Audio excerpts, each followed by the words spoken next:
कुंभ के शनि और मेष के गुरु, इन दो ग्रहों के आधार पर सिंह राशि वाले अपनी सारे व्यवसाय को, काम को, धंधे को, घर परिवार के प्रॉब्लम्स को, सबको सॉर्ट आउट कर सकते हैं। 2024 का पूर्वार्ध इतनी बड़ी बड़ी खुशियां लेकर झोली में खड़ा है आपके लिए द्वारे पे सिंह राशि वालों कि उसको एक्सेप्ट कीजिए। मैं कामिनी खन्ना 2024 की देती हूं आपको ढेर सारी शुभ मंगल कामनाएं। आपके जीवन में सुख, आरोग्य, संपदा, ऐश्वर्य, खुशियां, सब कुछ आपको स्वास्थ्य के साथ प्राप्त हो। और अगर किसी को सिंह राशि वाले को मुझसे कंसल्टेंसी चाहिए तो उसके लिए मैंने व्हाट्सएप नंबर दिया हुआ है। साथ में ये भी बता दूं कि आपको सब्सक्राइब करना है मेरा ये YouTube channel YouTube/Beauty with Astrology। जब आप सब्सक्राइब करेंगे तो पॉपअप होकर ऊपर बेल बटन आएगा, उसे प्लीज क्लिक कर दीजिए और मेरे चैनल की सभी जानकारियां सबसे पहले आप ही प्राप्त कर लीजिए। तो सिंह राशि, जिनके आत्मा कारक सूर्य जिनका स्वामी होता है, जो बहुत ही प्रखर होते हैं स्वभाव में, थोड़ा डोमिनेटिंग, थोड़ा गुरूर, स्वाभिमान, अभिमान, घमंड, लेकिन इज्जतदार लोग, ये सिंह राशि वाले इस साल में बड़ा ही सुख पाएंगे। आप कहेंगे कि ये 2024 जो है शनि का साल है, फिर कैसे सिंह राशि वालों को सुख मिला? मिला जी मिला, क्योंकि शनि जो है वो सिंह राशि वालों के व्यवसाय के घर में, सप्तम भाव में, विवाहित जीवन के घर में बैठे हैं और स्थान बली हैं, उच्च की जगह पर बैठे हुए हैं, शश योग भी बनाते हैं और साथ साथ स्वग्रही भी हैं। तो ये शनि सिंह राशि वालों के लिए ढेर सारी खुशियां लेकर खड़े हुए हैं। आपको क्या करना है?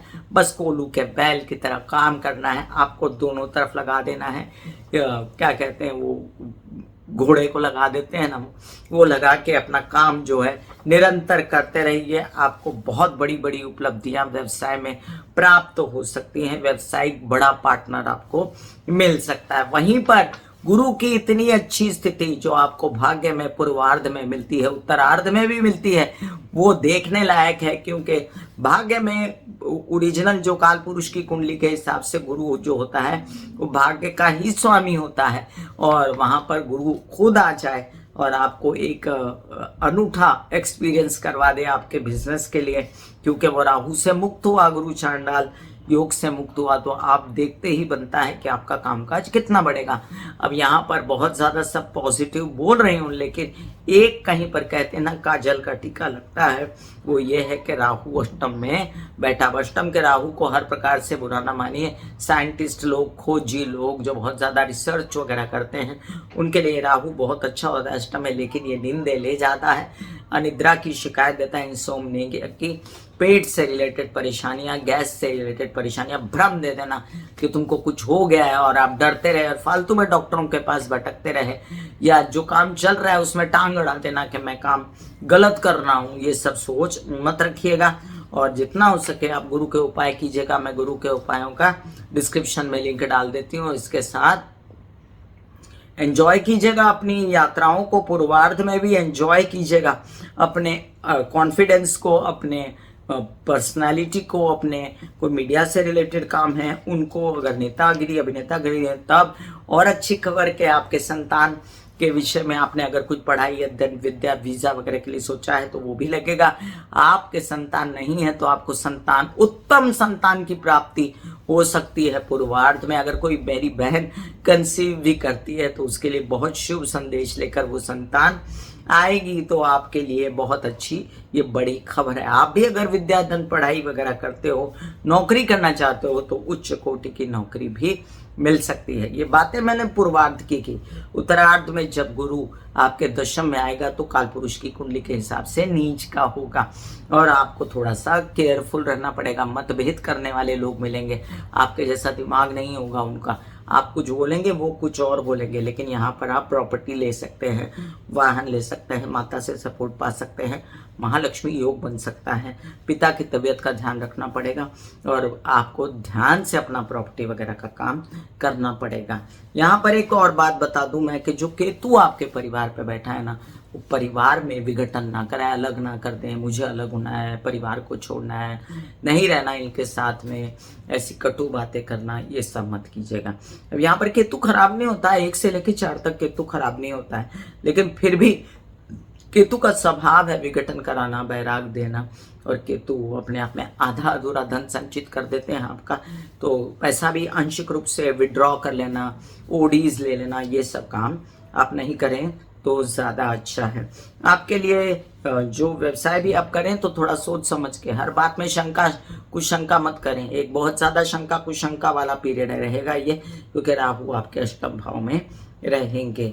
यहाँ पर आपके जो लग्नेश हैं उनकी क्या स्थिति रहेगी ये अब मैं बताने जा रही हूँ, क्योंकि 2024 में जब जब उच्च के होंगे सूर्य, स्वग्रही होंगे, मित्र के साथ होंगे, आपको बड़े बड़े फायदे मिल सकते हैं। तो 14 जून को ये मकर राशि में होंगे, तो षष्ठ भाव में होंगे, तब भी एक अच्छी स्थिति होगी, भले ही मकर राशि में है ये, आपका कामकाज बढ़ता रहेगा।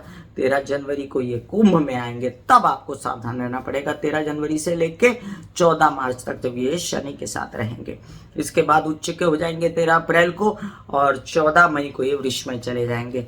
तो जब उच्च के होंगे तब भी आप बड़ी बड़ी नौकरी के लिए, ओहदे के लिए, कामकाज के लिए आवेदन भर सकते हैं। गवर्नमेंट रिलेटेड बॉडी से काम कर सकते हैं। किसका कोई चुनाव वगैरह में आप साथ में हैं तो आपकी निश्चित ही विजय होगी। यहाँ पर देखिए कि ये फिर शुक्र के घर जाएंगे, तब भी थोड़ा सा आपको ध्यान रखना पड़ेगा। एक बेटर स्थिति आएगी 14 जून के बाद, जो कि कंटिन्यू करेगी 14 जून से 16 अगस्त तक, 2 महीने का पीरियड नहीं बल्कि 16 सितंबर तक एक बेहतर स्थिति आएगी आपके लिए 3 महीने के लिए। तो 14 मई से लेके 16 सितंबर तक एंजॉय कीजिए अपनी स्थिति को। उसके बाद भी 1 महीना, 2024 में आप काफी 4 महीने आश्वस्त रह सकते हैं, जून से लेके सितंबर तक, मिड जून से लेके मिड सितंबर तक, और उसके बाद बरतनी पड़ेगी आपको सावधानियां। तो मैंने आपको सूर्य की परिस्थितियों के हिसाब से भी डेटे बताई हैं कि सूर्य आपके जो लग्नेश हैं सूर्य, उसकी भी तो बात करना बहुत ज़रूरी है ना। तो यहाँ पर सूर्य के कुछ उपाय भी मैं आपको बता देती हूँ, जो कि बहुत ज़रूरी है आपको बताना।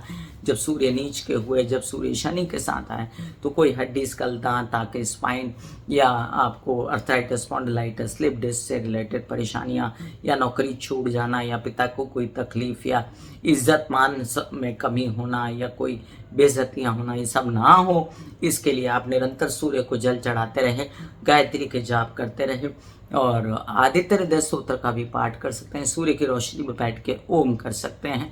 इसके अलावा भी आप जो हैं बॉडी पे धूप स्नान ले सकते हैं, घर के कोने कोने में दिया जला सकते हैं, पिता के पैर छू सकते हैं रोज़, या आप एक और काम कर सकते हैं, आप जाके गाय को गेहूं खिला सकते हैं संडे के दिन।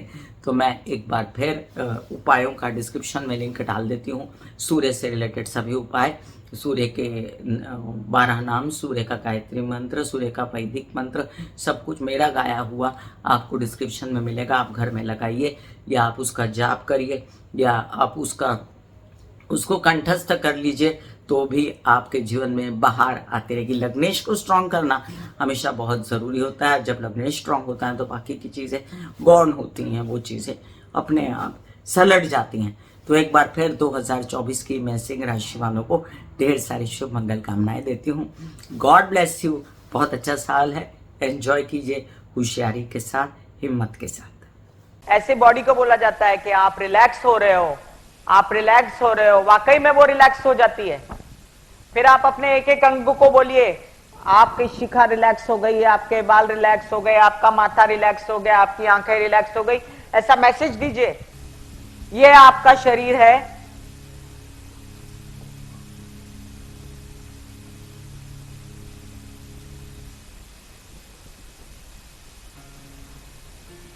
और आपकी बॉडी में मेडिटेशन जो है करने से पहले आपकी ये अवस्था होती है, जैसे आप सब अभी बैठे हो, यहां पर आपके कुंडलिनी शक्ति का निवास होता है, जिसे गुदा द्वार कहते हैं।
जो मेरे विचारों में बहती है, जो नहीं हो करके भी है। माँ देखिए